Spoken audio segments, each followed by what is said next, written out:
요한계시록 11장입니다. 요한계시록 11장.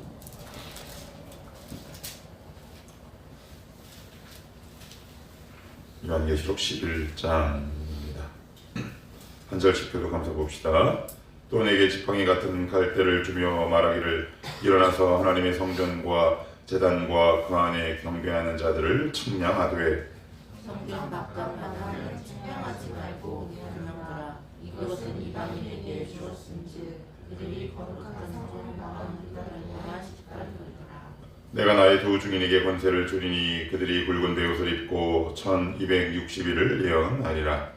그들은 이 땅에 주 앞에 서 있는 두 거룩한 나무와 주들이 만일 누구든지 그들을 해하고자 하면 그들의 입에서 불이 나와서 그들의 원수를 삼켜버릴 것이요 누구든지 그들을 해하고자 하면 반드시 그와 같이 죽임을 당하리라. 그들이 분노를 가지고 하늘을 닫아 그 예언하는 날 동안 비가 오지 못하게 하고 또 권능을 가지고 물을 불어나게 하고 아무 때든지 원하는 대로 여러 가지 재앙으로 땅을 치리로다. 그들이 그 증언을 마칠 때 부조경으로부터 올라오는 짐승이 그들과 더불어 전쟁을 일으켜 그들을 이기고 그들을 죽일 터인즉 그들의 시체가 큰 성길에 있으리니 그 성은 영적으로 하면 소돔이라고 하고 애굽이라고도 하니 곧 그들이 주께서 십자가에 못 박히신 곳이라.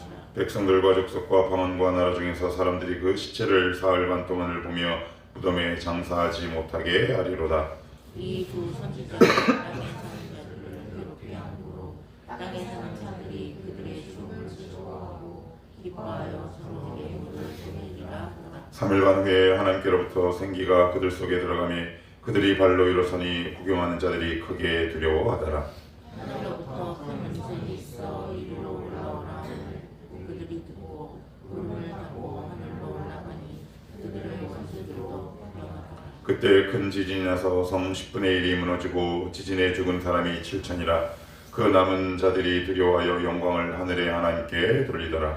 둘째 화는 지나갔으나 돌아 셋째 화가 속히 이르는 일곱째 천사가 나팔을 불매 하늘에 큰 음성들이 나서 이르되 세상 나라가 우리 주와 그의 그리스도의 나라가 되어 그가 세세토록 왕 노릇 하시리로다 하니 하나님 앞에서 자기 보좌에 앉아있던 24 장로가 엎드려 얼굴을 땅에 대고 하나님께 경배하여 이르되 감사옵나니 옛적에도 계셨고 지금도 계신 주 하나님 곧 전능하신 이여 친히 큰 권능을 잡으시고 왕 노릇 하시도다.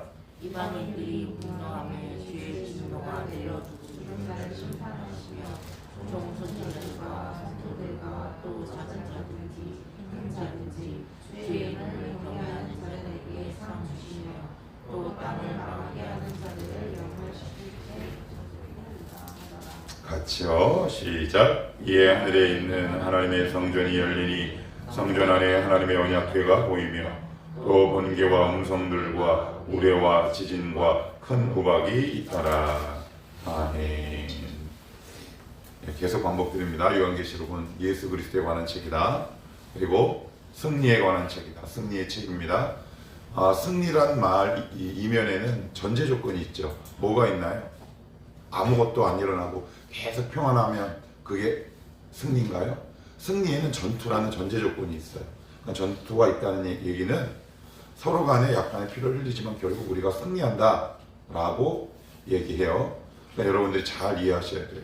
그냥 아무것도 안 하고 이렇게 있는 것이 승리가 아니라 끊임없는 영적 싸움을 하는 것이 바로 승리로 가는 또 다른 길이다.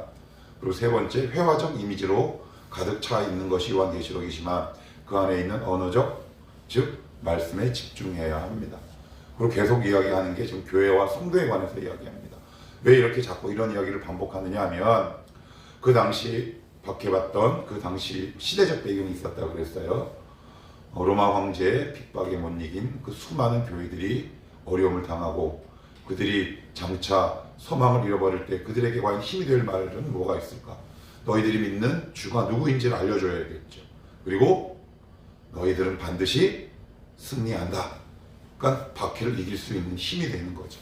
자, 그러면 어제 우리가 봤던 내용을 좀 세 가지로 요약하면 이제 말씀의 중요성에 관해서 얘기했어요. 10장 1절에 보시면 2절에 보면 그 손에 펴놓인 작은 두루마리를 들고. 그래요. 천사가 두루마리를 이렇게 펴고 이렇게 내려온다 그랬어요. 근데 이 2절을 이해하기 위해서는 9장 20절, 21절을 봐야 한다 그랬죠. 무슨 말이에요? 사람들은 환난과 재앙 때문에 변하지 않아요. 여러분, 사람이 자꾸 고생하면 이런 말 들어보셨죠? 악에 바쳐요. 여러분, 어떤 사람은 고난을 받으면 오히려 악에 바치는 사람이 있고요. 어떤 사람은 고난을 받으면 변화되는 사람이 있어요. 고난이 변화되는 게 아니에요. 하나님의 은혜 때문에 변화되는 거지. 사람들은 자꾸 오해해요. 그래서 똑같은 사람이 둘이 있는데 이게 어떤 사람은 변화되고 어떤 사람은 변화되지 않는 이유가 뭐냐면 이 사람은 악에 바치는 거죠. 그러니까 오늘 요한계시록 9장 20절 26절에 의하면 그들은 악에 바친 거예요. 그래? 더 하려면 한번 해봐. 그래서 뭐라고 얘기하냐면 21절 9장입니다. 또 그 살인과 복술과 음행과 도둑질을 회개하지 아니하더라. 변화되지 아니하더라. 지은 죄가 더 계속 이어지고 그 죄 위에 또 다른 죄들을 계속 쌓는 것. 그러니까 인간은 환난과 재앙으로 변화되지 않아요. 하나님의 은혜로 변화되는 겁니다. 그래서 2절에 10장 2절입니다. 그 손에 펴놓인 작은 두루마리. 그래서 두루마리를 이렇게 쫙 피는 거죠. 그러니 너희들은 이제 말씀에 집중해라. 사람이 변하는 건 말씀에 의해서만 집중됩니다. 말씀과 씨름하고 말씀과 함께하고, 그러니까 말씀 외에는 인간의 영혼을 터치할 그 어떤 것도 없어요. 사람의 말도 요지부동입니다. 재난도 요지부동입니다. 왜요? 인간의 죄성이 그 모든 것보다 위에 있기 때문에 그렇습니다. 우리의 죄성은 강력합니다.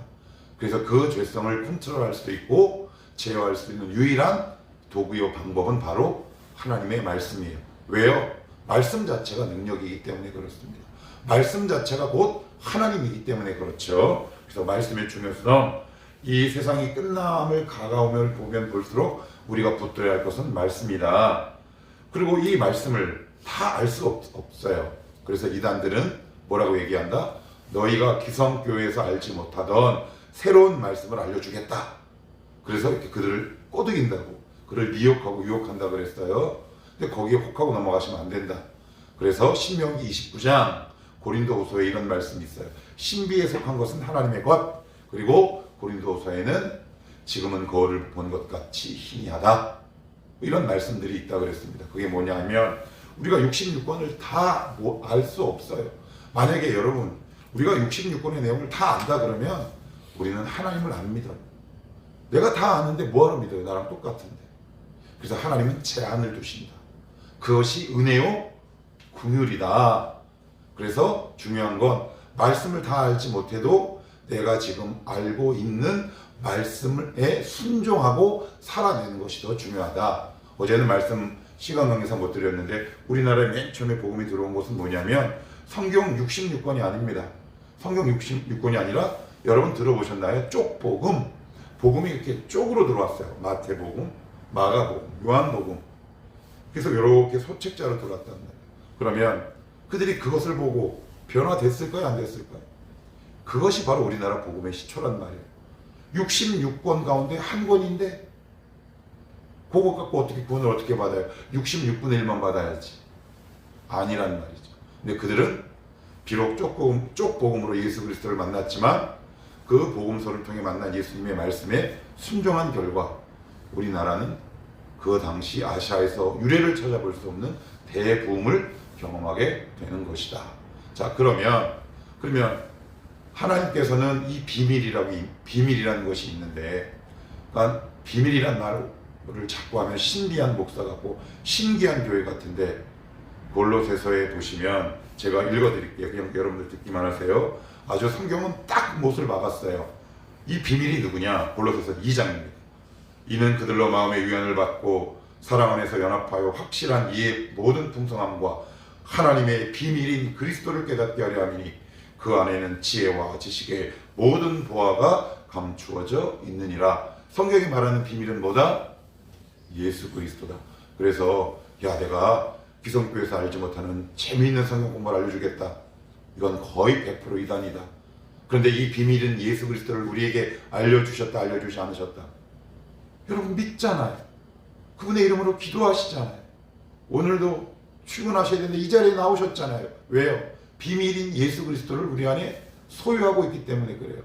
그래서 세 가지 말씀드렸어요. 말씀의 중요성. 말씀만으로 충분하고 말씀만이 우리를 변화시킬 수 있고, 이 말씀을 다 알 수 없지만 하나님이 각자에게 주신 그 작은 한 구절, 한 단어만이라도 그 말씀에 순종하고 씨름하는 삶을 살 때 우리의 삶이 풍성해진다. 그리고 이 하나님의 비밀은 누구다? 예수님이에요. 꼭 기억하셔야 돼요. 저기는 무슨 신비한 일. 이렇게 얘기해도, 이렇게 제가 20년을 얘기했는데도 이단으로 갈 사람들은 갑니다. 저는 여러 명 봐요. 여러분, 제가 20년째 넘게 했는데 제가 이단으로 간 사람들 봤을까요? 안 봤을까요? 제자 훈련 받은 사람도 갔어요. 제가 얼마나 속상했는지 아세요? 개를 붙들고 얼마나 제가 안타까워서 그 길거리에서 발을 동동 굴었는지 아십니까? 비밀을 알려주었대잖아요. 더 얘기하면 속상하니까 11장으로 넘어갑니다. 자, 11장, 자 1절입니다. 같이 보아요. 시작. 또 내게 지팡이 같은 갈대를 주어 말하기를, 일어나서 하나님의 성전과 제단과 그 안에서 경배하는 자들을 측량하되. 여기 보면 또 내게 지팡이 같은 갈대예요. 이 갈대는 히브리어로 카네인데, 이 갈대는 고대에는 어떤 용도로 사용했냐면 측량하는 도구로 사용한 거예요. 측량. 지금은 줄자나 자를 쓰잖아요. 그래서 여기서 어떤 말이 나오냐면 캐논이라는 말이 나와요. 다른 말로 카논, 정경. 왜요? 말씀이 측량이잖아요. 우리의 삶이 잘 됐나? 잘못됐나? 각도가 빗나갔나? 못 나갔나? 그래서 여러분들 벽돌 공사할 때 이렇게 줄을 매달아서 이렇게 쫙 이렇게 측량 줄을 내리잖아요. 그게 바로 이제 이 뜻이란 말이에요. 그게 뭐냐면 말씀에 내 자신을 이렇게 딱 빗대어 보면 내 삶이 어긋나갔나? 이렇게 나갔나? 무슨 이야기는 하지만 이렇게 자다가 발이 굉장히 이렇게 허전해. 발이 추워. 그러면 발이 이불 바깥으로 나간 거 아니에요? 그러면 발을 이불 안으로 쑥 넣는단 말이에요. 왜요? 발에 이 느낌이 살아있어요. 말씀을 계속해서 먹는 사람은 살아있단 말이에요. 뭔가를 느껴요. 이거 아니야. 이건 버려야 돼. 이거 내가 그만 봐야 돼. 이거 절제해야 돼. 그래서 여기서 카네, 그래서 갈대를 측량하는데 무엇을 측량하는지가 중요해요. 1절에 하나님의 성전과 제단. 이 당시 하나님의 성전과 제단이 남아있지 않아요. 왜냐하면 AD 70년에 로마 황제가 되었던 티투스라는 장군에 의해서 AD 70년에 성전이 다 파괴됐는데, 이 요한계시록이 기록될 그 시기는 언제냐? AD 90년경이에요. 그러면 약 몇 년이 흘렀어요? 20년. 그러면 성전이 없는데 하나님의 성전은 여전히 존재해요. 이게 무슨 얘기예요? 눈에 보이는 모든 건물은 무너져도 하나님의 교회는 무너지지 않습니다. 그래서 교회는 무너지지 않아요. 개교회는 무너질 수 있어요. 우리 건물은 없어질 수 있어요. 그런데 하나님의 교회는 무너지지 않아요. 제가 예전에도 아침 기도회 때 말씀드렸듯이 로마가 대부흥의 길을 걷고 나서 동로마, 서로마로 쪼개지기 시작합니다. 그런데 그 시기에 태어났던 아우구스티누스라는 초대교회의 유명한 교부가 어느 날 신국론이라는 책을 쓰게 되죠. 근데 왜 쓰게 되느냐? 로마가 멸망했거든요. 이 땅에 있는 지상교회가 멸망한다고? 왜? 그 당시에는 이미 로마가 국교화된 상태이기 때문에 그러거든요. 기독교를 국교로 받아들였어요. 그런데 그 로마가 망해버린 거예요. 누구에 의해서? 이방인에 의해서. 누구요? 게르만. 지금의 게르만은 어디예요? 저먼, 독일. 그 민족에 망해요. 그래서 어거스틴 혹은 아우구스티누스가 충격에 빠지죠. 그래서 기도하고 책을 읽으면서 그 집필해낸 책이 그 유명한 신국론 혹은 신의 도성이라는 책이에요. 제가 한 25년 전 신학교 다닐 때 이거 읽었는데 분량이 방대하죠. 근데 거기서 이렇게 얘기합니다. 이 땅에 있는 모든 교회는 언젠가 사라질 것이다. 그러나 저 천국에 있는 하나님의 교회는 영원히 망하지 않으리라. 여기 나오는 말씀. 그런데 여기 보시면 재미있는 표현이 나와요. 하나님의 성전과 제단과 그 안에서 경배하는 자들을 측량하되. 여러분, 경배하는 자들이란 얘기는 사람이란 얘기예요? 건물이란 얘기예요? 근데 사람을 어떻게 측량해요? 이게 무슨 얘기냐? 성전 안에서 예배하는 자들을 지키시는 범위를 얘기하는 거예요. 하나님은 오늘도 누구를 지키시느냐 하면 하나님을 찾고 예배하는 자들을 오늘도 당신의 말씀으로 딱 붙들고 계세요. 하나님 저 왜 안 지켜주세요? 여러분 이미 여러분들에게 보호도구를 주셨어요. 말씀을 붙드는 것이 곧 나를 지키는 거예요. 하나님이 오늘 말씀이라는 이 강력한 도구로 우리를 딱 측량하고 보호하고 계시는 거죠. 그러니까 말씀을 떠나면 안전망으로부터 벗어난다 라고 보시면 돼요. 우리의 삶이 늘 요동하고 흔들리는 이유는 너무나 자명하고 분명해요. 말씀으로부터 이탈할 때 우리는 삶이 흔들릴 수밖에 없어요. 그런데 돌아오지 않죠. 그래서 제가 앞에서도 두루마리를 닫았다 폈다 폈다. 그래서 말씀으로 안 돌아오니까, 말씀을 안 보니까 하나님이 어떻게 해요? 여러 가지 재앙을 치신다고요. 혼내신다고요. 그런데 강팍한 사람은 더 줘야지 하고 바깥으로 나가고, 이 은혜를 경험한 사람은 아니야. 그래도 한 걸음씩 주님께 가까이 오죠. 여러분 어떤 스타일이세요? 기억하십시다. 사람을 어떻게 측량합니까? 거기에 있는 성전 안에 있는 것을 측량한다. 즉 하나님의 보호의 범위를 이야기하는 내용이다. 이렇게 보시면 됩니다. 자, 여기 보시면 자 2절도 성전 바깥 마당은 측량하지 말고 그냥 두라. 이것은 이방인에게 주었은즉 그들이 거룩한 성을 42달 동안 짓밟으리라. 여기 보시면 성전 바깥 마당은 측량하지 말고, 아하, 그러니까 성전 바깥 마당에 있는 이방인들은 환난을 당하는구나. 아싸, 그 뜻이 아니에요. 성전 바깥 마당은 성전이에요, 아니에요? 자, 여러분 이렇게 얘기할게요. 우리 집 앞마당, 그러면 우리 집 뒷마당은 우리 집 아니에요? 우리 집이에요. 성전 바깥 마당도 성전이에요. 1절과 완전 다르네. 거기 무슨 얘기가 나와요? 2절에 보시면 그들이 거룩한 성을 어떻게 해요? 2달 동안 짓밟으리라. 교회도 박해에 노출될 수 있음을 이야기하고 있어요. 성도들도 박해 받을 수 있어요. 그런데 제한적이래요. 42달이 3년 반이에요. 여러분 요한계시록 하면 떠오르는 몇 개의 단어가 있죠. 여러분 아는 단어 다 얘기해 보세요. 첫째 666. 그 다음에 또 뭐 있어요? 7년 대환란, 천년왕국. 들어는 보셨죠? 그 7년 대환란이 여기서 나와요. 42달이 3년 반이에요. 요게 두 개가 모여서 7년 대환란이 나오는데, 요게 무슨 이야기냐? 이게 무슨 이야기냐? 제한적이라는 거예요. 고난은 잠시, 상급은 영원해요. 그래서 여러분 오해하시면 안 돼요. 하나님께서 붙들어 두세요. 우리를 꽉 붙들고 계세요. 그러나 우리의 승리를 위해, 우리의 훈련과 연단을 위해 교회와 성도도 박해에 하나님께서 잠시 노출하실 때가 있단 말이에요. 자, 그러면 이 42달, 이 3년 반이 왜 나왔을까요? 3년 반이 왜 나왔냐면 역사적 배경을 좀 알아야 돼요. 자, 여러분 한번 2000년 전으로 훅 갑니다. 그 당시 예수님이 태어날 당시 유럽과 아시아에 패권을 쥐고 있었던 왕국이 어느 나라다? 로마. 로마 이전에는 어디예요? 헬라, 혹은 다른 말로 그리스. 그래서 그리스어를 헬라어예요. 그래서 로마 왕국이 태동하기 전에 이 헬라 제국 시대에 이스라엘 땅에 어떤 왕조가 있었냐면 셀류커스라는 왕조가 있었어요. 그런데 이 셀류커스 왕조에 에피파네스라는 자가 왕으로 등극합니다. 이게 누구냐면 안티오코스 4세. 그냥 다 잊어버리세요. 그런데 이 사람이 예루살렘 성전에서 세 가지 끔찍한 짓을 합니다. 그게 뭐냐면 제우스상 들어보셨죠? 사도행전은 스스라고 번역을 했어요. 제우스상을 딱 세웁니다. 큰일 나죠.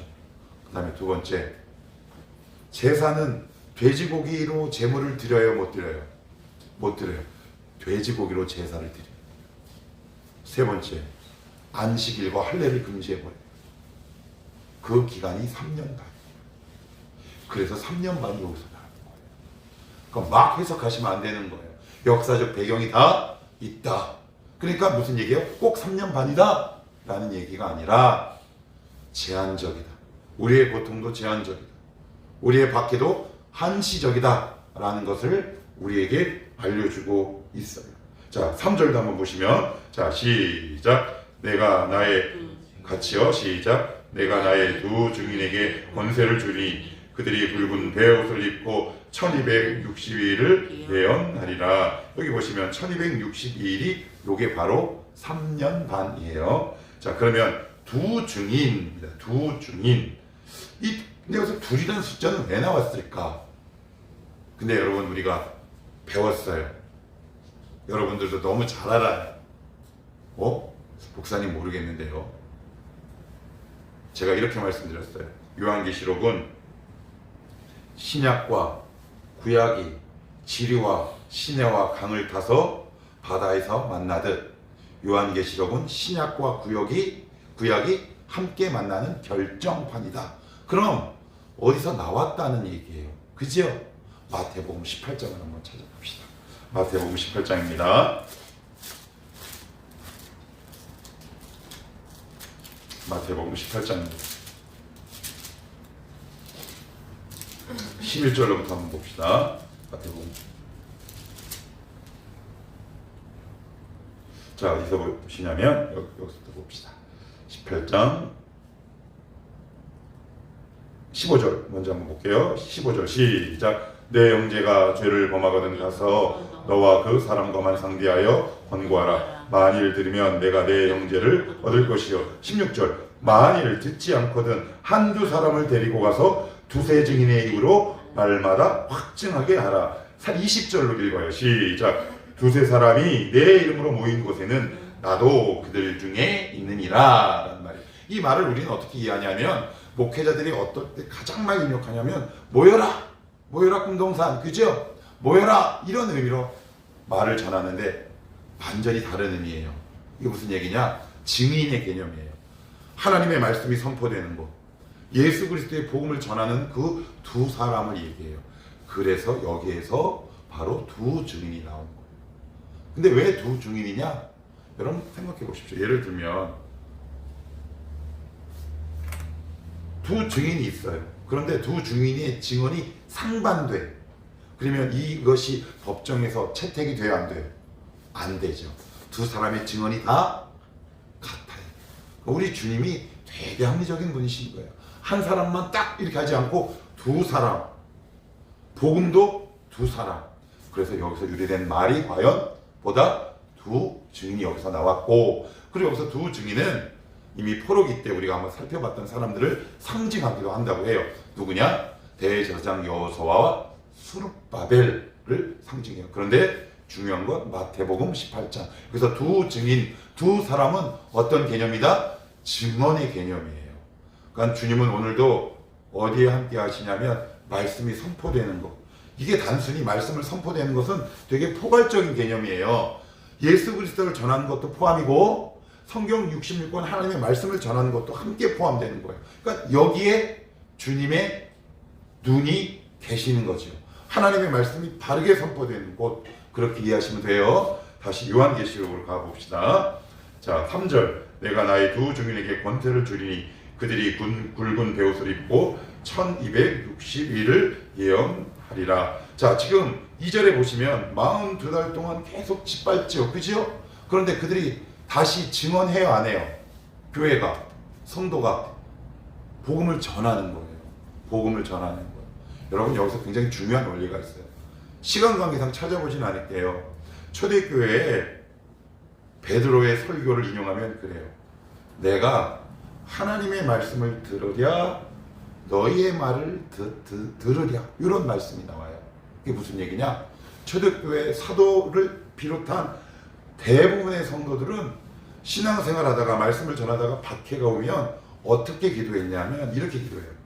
우리는 이렇게 기도하잖아요. 하나님, 이 어려움을 벗어나게 해주세요라고 기도하잖아요.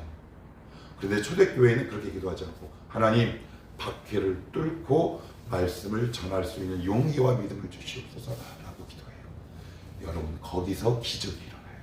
왜 우리에게 기적이 안 일어날까요? 우리의 기도는 이렇게 기도해요. 하나님, 요거 피하게 해주세요. 여러분, 복음은 박해를 피하는 게 아닙니다. 복음은 박해를 관통하는 거예요. 우리의 기도가 힘이 있기 위해서는, 우리의 삶이 힘이 있기 위해서는 여러분들, 하나님 여러분들에게 지금 3년 반이라는 제한된 시간 속에 여러분을 고통 속에 탁 두실 때가 있어요. 너희는 불러봐. 그러면 우리는 이렇게 생각하죠. 하나님이 나에게 관심이 없어. 아무리 기도해도 하나님 응답하지 않아. 에이, 안 믿기는 무섭고 교회 나가야지. 그 말씀도 안 들어오고 그 생활이 계속 반복돼요. 그러고 나서는 조금 은혜를 받으면 하나님 좀 이거를 피하게 해줘요. 근데 하나님 꼼짝도 안 하시죠. 근데 초대교회 교인들은 그렇게 기도하지 않았다. 어떻게 해요? 하나님이 이 환난을 뚫고 말씀을 전하게 하옵소서. 그러면 여기서 우리가 어떻게 기도해야 합니까? 하나님 이걸 이기게 하옵소서. 여러분 그래서 초대교회 사도행전에 보면 여러분 이런 표현 들어보셨죠? 바울이 수건을 이렇게 갖다 대도 병자가 막 일어나고 베드로가 복음을 전하면 사람들이 괘씸하고 이런 기적과 이적 역사가 왜 일어났다? 박해와 고난을 피했다 아니면 관통했다. 여러분 이 기도하셔야 돼요. 하나님 좋습니다. 자 이거 제가 한번 맞서 보겠습니다. 단 이길 수 있는 힘을 주십시오. 제가 이거 이기고 승리하는 삶을 살도록 저를 도와주십시오. 계시록은 무슨 책이다? 승리의 책. 여러분 승리하고 계십니까? 여러분 지금 어려움 속에 있으십니까? 그런데도 하나님이 관심 없는 것처럼 아무 일도 일어나지 않습니까? 아닙니다. 아무 일도 일어나지 않는 건 고아 이외에는 없습니다. 우리는 고아가 아닙니다. 주님이 뭐라 그러십니까? 내가 너희를 고아와 같이 버려두지 아니하고 내가 너희에게 보혜사를 보내리니 그가 누구다? 성령 하나님이시잖아요. 우리 안에 하나님이 계십니다. 이 주님께 여러분 이렇게 기도하십시오. 하나님 이 어려움 제가 제 힘으로 버티기 힘듭니다. 물질, 질병, 질환, 집안의 어려운 모든 관계 없습니다. 하나님 이것을 피해가지 않도록 도와주시고 하나님 이것을 관통하고 뚫고 나가 승리하는 삶을 살게 하옵소서. 이렇게 기도하시면 여러분 어떤 역사가 아마 일어날걸요. 그럼 기도의 태도와 자세를 바꿔보시는 거예요. 어떻게 해요? 하나님 이거 이런 일 좀 없게 해주세요. 그리고 조금 어려운 일이 있으면 3년 반 동안 버티는 것이 아니라 어떻게? 도망가고 또 도망갑니다. 그러니 역사가 안 일어나죠. 언제까지 도망 다니시겠습니까? 입관 예배 때까지 오늘로 끝내십시오. 하나님 이 용기와 믿음을 저에게 주시옵소서. 이렇게 기도하실 때 하나님의 역사가 왜 일어나지 않겠습니다. 오늘도 우리를 승리 있게 하시는 그 하나님의 인도와 그 하나님의 인도하심 속으로 저와 여러분들이 다 걸어가시기를 살아계신 예수 그리스도 이름으로 축복합니다.